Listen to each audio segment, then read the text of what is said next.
Next one on the table. It is a 170. I've already gone over it once because I saw a guy wanted it. I boxed it up, and that was as far as it went. So after sitting for quite a while, I decided, you know what, I'm going to keep it, and I'm going to fix this.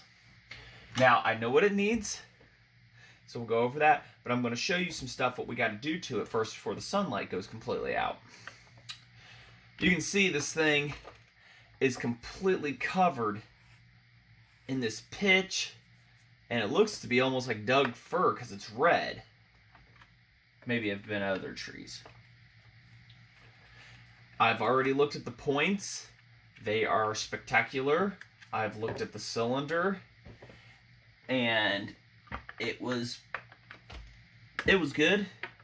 It had compression. I couldn't verify spark for one reason.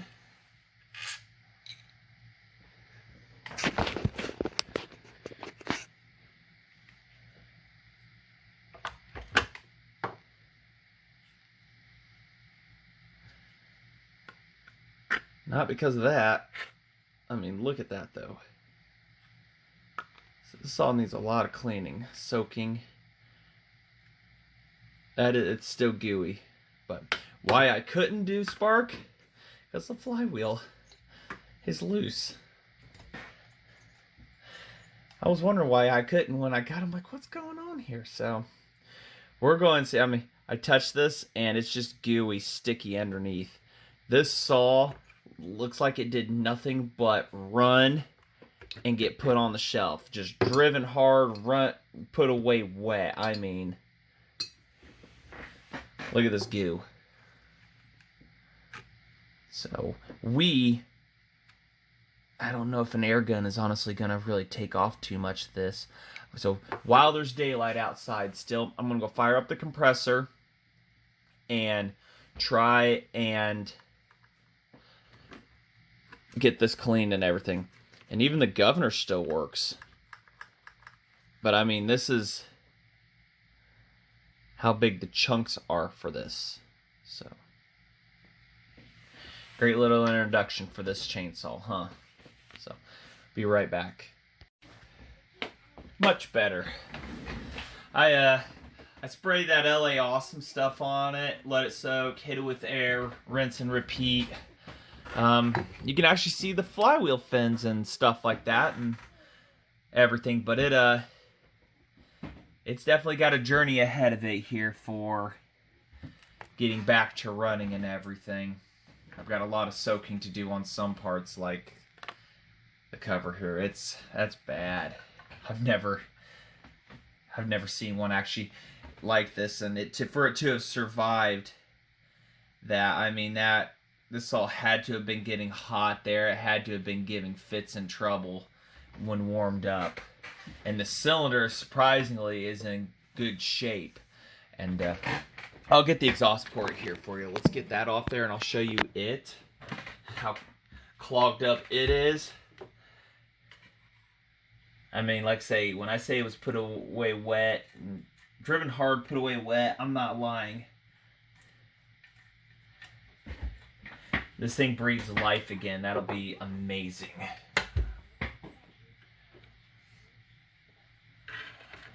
I'm trying to find the screw. And like I said, I've had this off before. Wasn't planning on making a video or nothing on this, but circumstances changed. I like how that handle was re-welded up there to make it taller. Whether that was the intent or not, I don't know. So.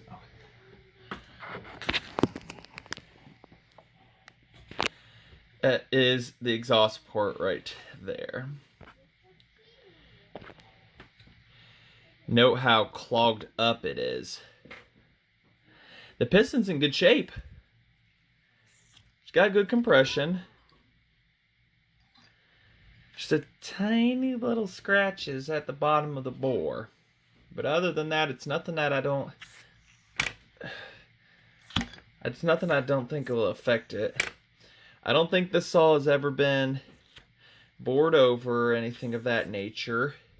At least it doesn't have any stamping saying that it was. So, of course, the coil is wet, so I will have to let all that stuff dry out. We're going to take off the points here and make sure they didn't get too wet or anything like that. Ooh, back you guys up a little bit. One thing I like about these is the points are right here. The downside was people back in the day would say it got wet because it was exposed like this. Gasket didn't do its job.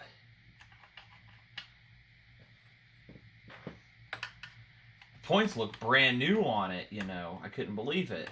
I thought that was the original problem because I'd never had one with a loose flywheel.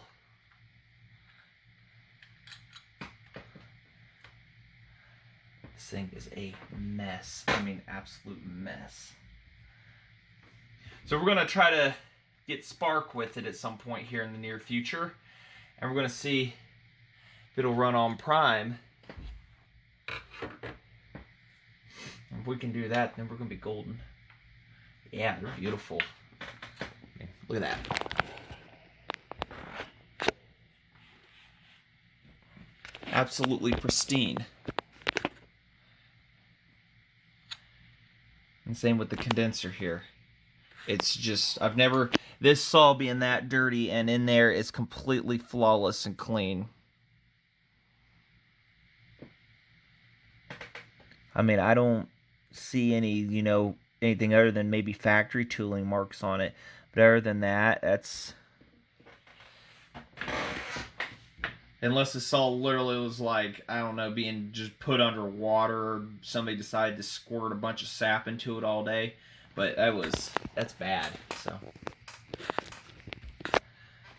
We'll let that, the points dry, the coil dry and everything. We may actually take them off, clean them up real good. Get this coil off here and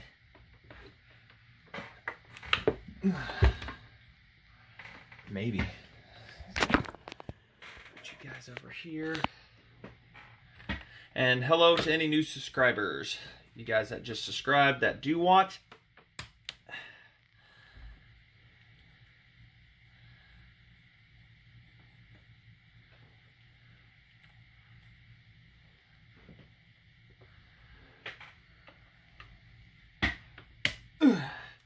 Definitely a OEM coil because it's got all the paint and everything on it. So I mean, this saw did not give up easy. And I've actually got another one of these outside that is 20 over, and I suspect it needs crank seals because it has a higher idle to it than normal.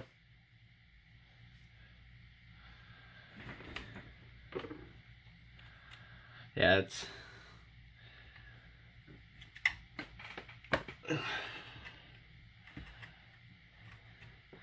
then there's our points connection. Is that soldered on there? Looks like that's soldered on connect. No, it should have a connector in here in this cover. Oh my gosh, what a mess. What did I open? What can of worms did I open, y'all? Bad idea. And I've got a flywheel key for it. I have one, a spare one I found.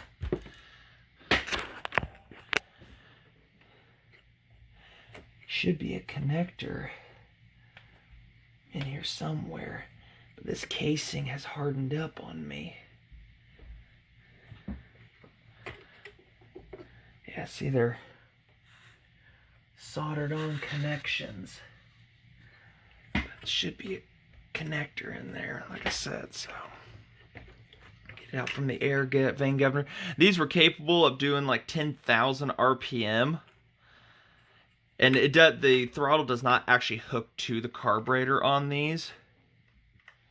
It more, the wind vane governor has all the power on it. When you rev it up so high, it'll control it at around 10,000. So these had some good power to them. At least revving up for 87 cc's, not bad. So, Let me get some stuff to clean my hands off, and we'll cut them casings off. All right, got to see inside, and with a quick little tug, came right off. So, on and off switch, your points and condenser. So, didn't have to cut anything. Look at that thing. Good Lord. This was one that was part of that horde, and this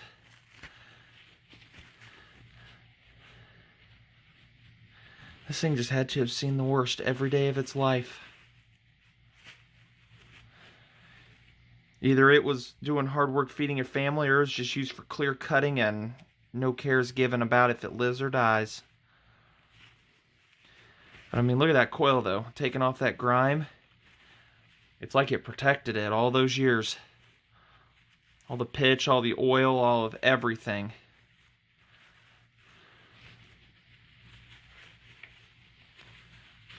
Look at that.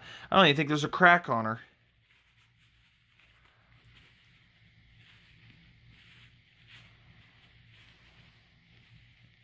Look at that. So that might still just be a good coil right there.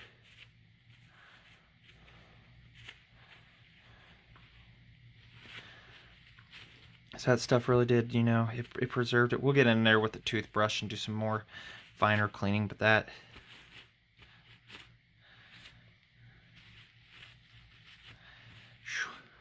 We'll get you running again, sweetie. Wow. Oh, it's gross. We'll have to take another blowgun session to this and everything with the toothbrush, but that'll probably be for tomorrow. Show you the spark plug here. I'm assuming, it was running a little rich. It might have been running SAE 30 through it. At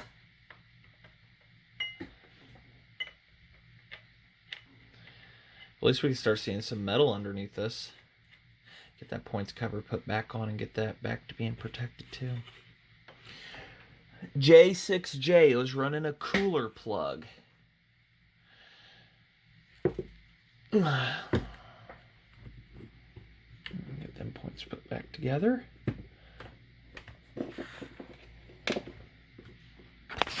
Just because we're going to have to blow it and everything again and clean it. Definitely do a carburetor, the air box, pretty much everything. Poor thing.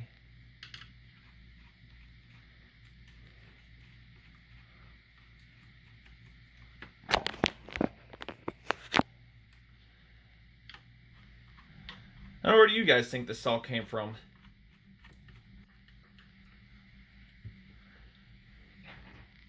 I know these are the screws because they're yellow. They got the most paint exposure when being.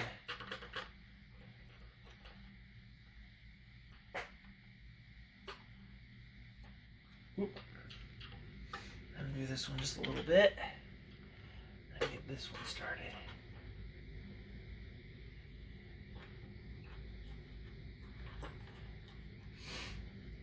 And it does have a spike, and I do have a cover for the top of it too. I took the spike off for shipping, and the cover looks like it's a new old stock. It doesn't even have a decal for it, so.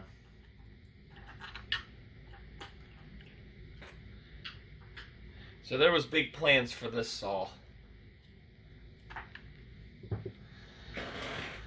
And it looks like I'm going to have a lot of fun time scraping and cleaning and everything and whatnot. So I'll show you that governor.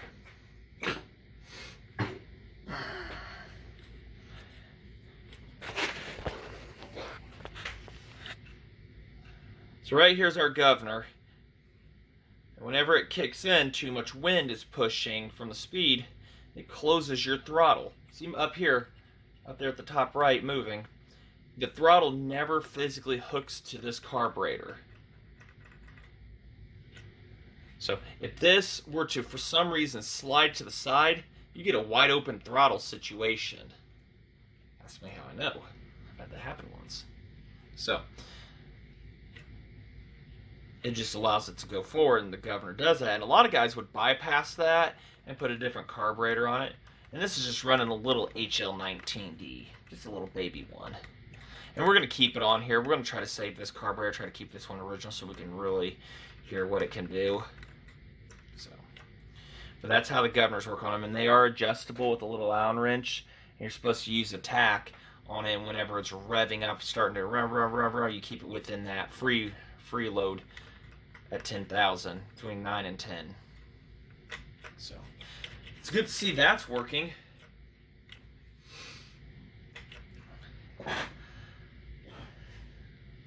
This thing.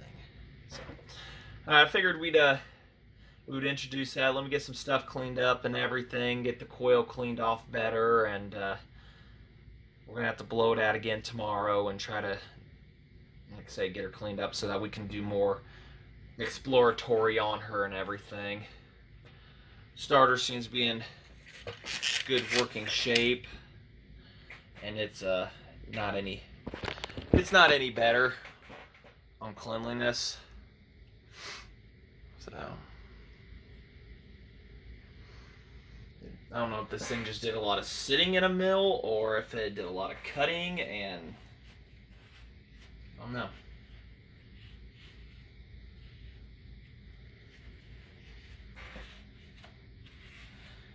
Definitely have a unique tank to them. The only ones with this, better than the 180s.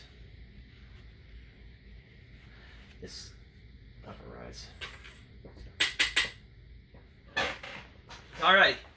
Well, I think that's as far as I can go for this moment on this.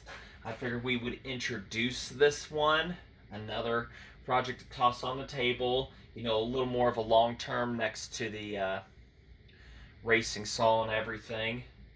We'll see how far we take this one down. I'd like to hear it run first before we do anything and assess it. And rebuilding the carbs on these is nothing. It's really easy to get a wrench in there versus some of them. I still need to modify a wrench.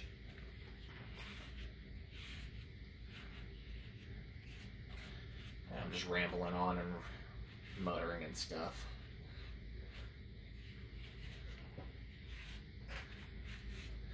So, alright, that's enough. Put that down for you guys. I'll do some off-screen cleaning and scraping. So here's a before of what we're after and what we've got, and we will aim for an after real soon. Oh yeah, I can't forget. There's something that was behind the flywheel. This felt, which I had never seen before. So we will have to be sure to put that back on there. And that one comes.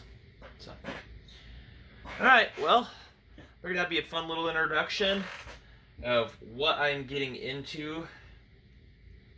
Gonna be a lot of cleaning, scrubbing. Try to keep it together as much as I can. See if how much of a rebuild it needs. I'm not gonna definitely put this one through any hard paces work or anything like that.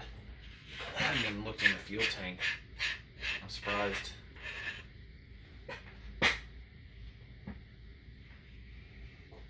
It didn't smell too bad.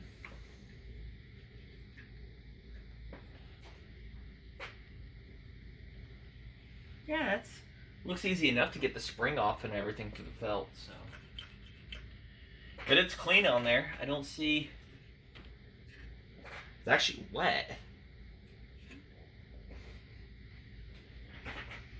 It doesn't smell too terribly old. So I'm wondering if this ran not too long ago or something like that, and I don't know. Flywheel's just a weird situation. Smell it, guys? Smell that? It's a good vintage smell, I guess. I don't know. It doesn't smell bad. Like it was ethanol fuel, so. Alright. I'm rambling on. Say, thanks for watching. And we've got a lot more of this one now that we've got our hands dirty in it. Learn a lot more about this and see what other ones we can get on the table too and whatnot. So, part 1. Thanks for watching.